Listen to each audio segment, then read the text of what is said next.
नमस्कार मेरे प्यारे साथियों, स्वागत है आपका अपने YouTube चैनल पवन हिस्ट्री क्लासेज में। साथियों, पिछली वीडियो में मैंने आपको मध्य पाषाण काल के बारे में बताया। मध्य पाषाण काल के बाद में अब आया नव पाषाण काल।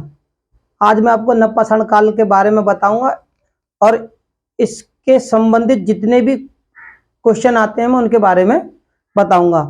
ठीक है, तो मेरी वीडियो को लास्ट तक जरूर देखें। नव पाषाण काल, नव पाषाण काल में नव पाषाण काल का जो समय है वो 20,000 BC से 3,000 BC। नव पाषाण काल का समय कितना है? 6,000 BC से 3,000 BC। काल कौन सा है? नव पाषाण काल। अब इसी के अंतर्गत एक इतिहासकार हैं गॉर्डन चाइल्ड। ये गॉर्डन चाइल्ड हैं, इन्होंने नव पाषाण को पता क्या कहा? अन्न उत्पादक अर्थव्यवस्था। गॉर्डन चाइल्ड ने नव पाषाण काल को अन्न उत्पादक अर्थव्यवस्था कहा है। अब इसी में बात करते हैं। यह लिनमे सूरियर नव पाषाण काल में जो इतिहासकार थे, लिनमे सूरियर जो खोज करता थे, पुरातात्विक थे, इन्होंने 1860 ईस्वी में टॉस नदी घाटी में, अब मैंने आपको बता दिया पूर्व पाषाण काल, मध्य पाषाण काल। पूर्व पाषाण काल में कौन सी नदी थी, कौन सी घाटी थी, क्या क्या चीजें मिली। इसी प्रकार मैंने मध्य पाषाण काल के बारे में भी आपको ज्यादा सारी जानकारी दी कि कौन सी अर्थव्यवस्था यानी कौन सी नदी थी, कौन सी घाटी थी, क्या क्या मानव ने वहां पे किया, किस तरीके का मानव था, कौन से औजार थे, वो सारी चीज बताई। इसमें भी अब वही क्रम कि नव पाषाण काल की जो घाटी है वो टॉस नदी घाटी। नव पाषाण काल की जो घाटी है टॉस नदी घाटी, इसमें हमें क्या मिला? इनमें लिनमे सूरियर जी ने 1860 ईस्वी में टॉस नदी घाटी में, किसमें? टॉस नदी घाटी में प्रथम पत्थर प्रस्तर बोलो या पत्थर बोल दो, उपकरण प्राप्त किया। यानी कि प्रथम पत्थर उपकरण नव पाषाण काल में 1860 में खोजा गया। किसने खोजा था? वो लिनमे सूरियर जी ने। ठीक है, अब नव पाषाण काल की ना पुरा पाषाण काल, नहीं मध्य पाषाण काल, केवल नव पाषाण काल। नव पाषाण काल की सबसे प्राचीन बस्ती जो कि आज के समय में पाकिस्तान में है, बलूचिस्तान, उसकी मेहरगढ़ है। यानी नव पाषाण की जो सबसे प्राचीन बस्ती है वो मेहरगढ़ है, लेकिन वो बलूचिस्तान पाकिस्तान में है। अब नव पाषाण काल के जो उपकरण हैं, उपकरणों की अगर बात करें तो यहाँ के मानव ने जो उपकरण तैयार करे वो सुडोल, सूक्ष्म और पॉलिश युक्त। अगर क्वेश्चनों में ये पूछ लिया जाए कि सुडोल, सूक्ष्म और पॉलिश युक्त उपकरण कौन से काल के हैं, तो सुडोल तो सभी में है, सूक्ष्म मध्यकाल में भी है, लेकिन उसमें पॉलिश युक्त नहीं है। पॉलिश युक्त जो हमें मिले वो नव पाषाण काल में मिले। यही अंतर है। अंतर सबसे मेन है, अंतर याद रखना। और मैंने जो पिछली वीडियो बनाई है उन सब में मैंने आपको बिल्कुल स्पष्ट तरीके से अंतरों के ही बारे में बताया कि अगर आपको अंतर पता है तो आप आसानी से ढूंढ सकते हो कि भाई ये पुरा पाषाण काल का है, ये मध्य पाषाण काल का है, ये नव पाषाण काल का है। ठीक है जी, तो आपने ये चीज याद करनी है, नोट करनी है, लिख लेनी है। ठीक है, पॉलिश युक्त उपकरण, इसमें जो उपकरण थे वो कौन से थे? जो इस काल के नव पाषाण काल के जो मानव ने बनाए, तो सबसे प्रमुख उपकरण थे कुठारी और कुल्हाड़ा। नव पाषाण काल के सबसे प्रमुख, जैसे कि मैं पिछली वीडियो में आपको जो जानकारी दी मैंने कि मध्य पाषाण काल में चरट हो गया, चरट वाले पत्थर से निर्मित हो गए, और पूरा पाषाण में कोरवालों से निर्मित हो गए। अब नवपाषाण काल में मैंने आपको बता दिया कि उपकरण सुडोल, सूक्ष्म और पॉलिश तो युक्त थे, और उसमें प्रमुख उपकरण कौन थे?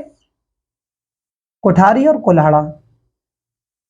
जो भी नवपाषाण काल से क्वेश्चन पूछे जाएंगे, केवल मैं आपको वही बताने की पूरी कोशिश कर रहा हूं। ठीक है, अब कृषि के आ जाओ। नवपाषाण काल के जो सबसे प्राचीन साक्ष्य हैं, कृषि के सबसे प्राचीन साक्ष्य नवपाषाण काल में। कृषि मध्य पाषाण काल में भी, पुरा में तो खैर शिकार और खाद्य संग्रह वही थे, लेकिन जो पुरा से जो मानव का विकास होकर नव में आया तो वहां पे तो थी, लेकिन जो सबसे प्राचीन साक्ष्य मिले वो नवपाषाण काल के मिले। ठीक है, नवपाषाण काल में कहाँ के? 8000 बीसी, 8000 बीसी के भाई। मैं फिर वही बात दोहरा रहा हूं, याद रखना कि नवपाषाण काल में 8000 बीसी पूर्व किस चीज के? धान की खेती के साक्ष्य मिले। किसके? धान की खेती के सबसे प्राचीन साक्ष्य दुनिया में। किसमें?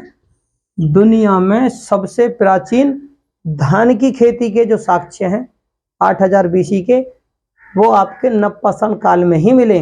ठीक है, यहां से अब मानव ने और क्या क्या चीजें यहां विकसित करी नवपाषाण काल के ने, वही बता रहा हूं। अपनी सुविधा के लिए उन्होंने ओखली बना ली। भाई ओखली आप सभी जानते हो, किसी भी चीज को घेरो और कूटने के लिए उसमें मूसल का इस्तेमाल किया जाता है।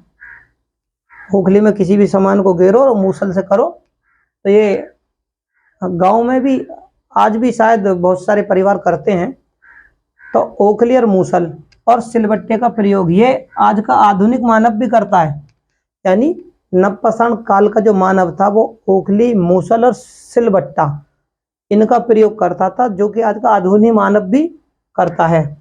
अब इसमें देखो, नवपाषाण काल के मानव ने और क्या अपनी सुविधा के लिए और क्या चीजें करी? पहिए का आविष्कार। पहिए, जो पहिया है, पहिए का आविष्कार सबसे पहले करने वाला नवपाषाण काल का मानव है, ना कि मध्य और पुरा का।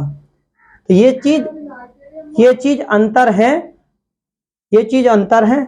इसलिए मैं कह रहा हूं कि आप ये चीजें याद रखना जो मैं आपको बता रहा हूं। अब मृत भांडों का निर्माण, भाई अब उन्हें आधुनिक मानव की तरह भाई वो भी अब उनकी बुद्धि का विकास हुआ, तो अपनी सुविधा के लिए उन्होंने क्या किया? भाई मान लो वजन ढोने के लिए जाना, तो उन्होंने क्या सोची? वजन अपने जानवरों पर अपने ऊपर ढोने से अच्छा कुछ ऐसी चीज करें जिससे आसानी से वजन को ढो सके, तो उन्होंने पहिए का आविष्कार कर दिया। अब खाना वाना खाने के लिए जब उनकी बुद्धि का विकास हो रहा, तो उन्होंने सोची यार थाली तो है नहीं, अब क्या करा जा? तो क्या करा उन्होंने? मृत भांडों का निर्माण। मृत यानी मट्टी, भांड माने बर्तन, मट्टी के बर्तनों का निर्माण शुरू किया। ठीक, अब भारतीय उपमहाद्वीप की बात करें। अब ऐसी बात तो है ना, ऐसी बात है, देखो दोस्तों, आजादी से पहले तो हमारा देश भारत, अखंड भारत बहुत बड़ा था। तो ये जो सभ्यताएं चली आ रही है, जो काल चले आ रहे हैं, वो अखंड भारत के ही हैं। तो इसमें जो हैं अब भारतीय उपमहाद्वीप में, यानी कि अब जो भारतीय उपमहाद्वीप में मैं अब उनकी बात बता रहा हूं मैं आपको, कि भारतीय उपमहाद्वीप में मेहरगढ़, अब देखो मेहरगढ़ वही होगी ना, मेहरगढ़ अब जो है वो पाकिस्तान में है। यही मैं आपको समझाने की बात कर रहा था। ब्रजहोम, चिरोड और कोल्डी हवा, ये क्या थे? और गफ्फार कला, गफर कराल। मेरे प्यारे साथियों, ये याद रखना, भारतीय उपमहाद्वीप में मेहरगढ़ तो पाकिस्तान में, और बाकी ब्रजहोम, चिरोड, कोल्डी हवा, गफराल, गफर कराल, ये नवपाषाण काल के क्या है? स्थल हैं, प्राचीन स्थल नवपाषाण काल के, इन्हें आप नोट कर लेना। ये पूछ एग्जाम में कभी भी पूछ सकते हैं कि भाई नवपाषाण कालिक स्थल कौन से हैं, ऑप्शन में दे दिए जाएंगे और उनमें से आपको एक पहचानना है, या फिर ये कह देंगे कि ये सारे जो स्थल हैं कौन से काल के हैं वो बता दो। तो मैं इसलिए आपको बता रहा हूं कि ये नवपाषाण काल के हैं, इसलिए मैं इनको अंडरलाइन भी कर रहा हूं। अब देखो कृषि की बात करें, कृषि की,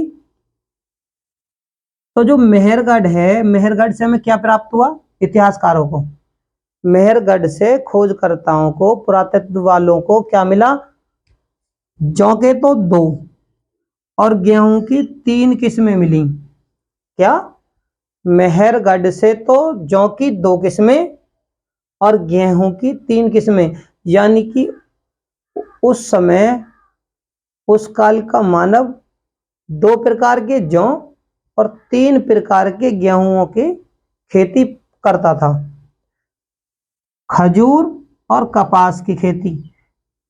इन्हीं के साथ साथ वो खजूर और कपास की भी खेती करता था। अब उनके रहने के लिए जो हमारे इतिहासकारों को जो साक्ष्य मिले हैं रहने के लिए, वो रहते किस में थे, गर्त निवास, गर्त यानी गड्ढा घर बनाकर जो साक्ष्य मिले हैं नवपाषाण काल के, गर्त निवास यानी गड्ढा घर बनाकर मानव रहता था। और ये मिले कहां से हैं, स्थान भी तो होना चाहिए भाई जहां से मिले, वो गफर कराल और ब्रुजहोम, ये नोट कर लेना, कई बार पूछा भी गया है, ठीक है। गत निवास यानी गड्ढा घर के साक्ष्य गफर कराल और ब्रुजहोम से मिले हैं, ये तो मिले ही हैं। इनसे ब्रुजहोम से एक चीज और मिली है, ब्रुजहोम से एक चीज और प्लस करती है, एक चीज और, क्या, यहां से मालिक के साथ कुत्ते को दफनाने के, मालिक के साथ कुत्ते को दफनाने के भी साक्ष्य मिले हैं। कहां से, ब्रुजहोम, इसके अंतर्गत नवपाषाण काल में पड़ता था ब्रुजहोम। ये एक प्रमुख स्थल भी है नवपाषाण काल का, और यहां से जो साक्ष्य मिले वो गड्ढा घर भी है और मालिक के साथ कुत्ते को दफनाने के भी साक्ष्य हैं। अब चौपानी मांडो, नवपाषाण काल का आता है एक और स्थल, चौपानी मांडो। इनसे क्या मिला हमें, नवपाषाण काल का मृत भांडों के प्राचीन साक्ष्य, यानी कि हमारे जो पुरातात्विक इतिहासकार हैं उन्होंने जब चौपाने मांडो की खोज या खुदाई करी या उत्खनन करा, तो वहां से हमें नवपाषाण काल के मृत भांड यानी मट्टी के बर्तनों के साक्ष्य मिले। मट्टी के बर्तनों के साक्ष्य कहां से मिले, वो नवपाषाण काल से मिले। नवपाषाण काल से कुछ अंश, क्या, नवपाषाण काल से ही कुछ अंश चरखे के भी मिले हैं, ज्यादा नहीं, कुछ अंश। तो ये भी पूछ सकता है कि भाई कुछ अंश कहां से मिले, तो वो नवपाषाण काल से मिले। अब नवपाषाण काल से जो लास्ट और इंपॉर्टेंट चीज मिली वो थी मातृ देवी की उपासना का प्रारंभ। क्या, मातृ देवी की उपासना, यानी कि मातृ देवी की पूजा का जो प्रारंभ है, जो शुरू है, वो नवपाषाण काल से ही है। तो मेरे प्यारे साथियों, मैंने आपको वो सारी चीजें बताई जो पुरा, मध्य और नवपाषाण काल के अंतर्गत थीं, जो कि मानवों के किस प्रकार विकास हुआ, मानवों ने वहां किस प्रकार के औजारों का इस्तेमाल किया, कौन कौन से काल में कौन कौन से प्रमुख स्थल थे और कौन से स्थलों से किस प्रकार की चीजें हमारे इतिहासकारों को मिली, ठीक है। वो सारी चीजें मैंने आपको अलग अलग तरीके से अलग अलग टॉपिक बनाकर वो सारी चीजें मैंने आपको समझाने की कोशिश करी है, ठीक है। अगर मेरी वीडियो आपको अच्छी लगे तो उसे लाइक करें, शेयर करें, कमेंट करें और मेरे चैनल को सब्सक्राइब करें। धन्यवाद।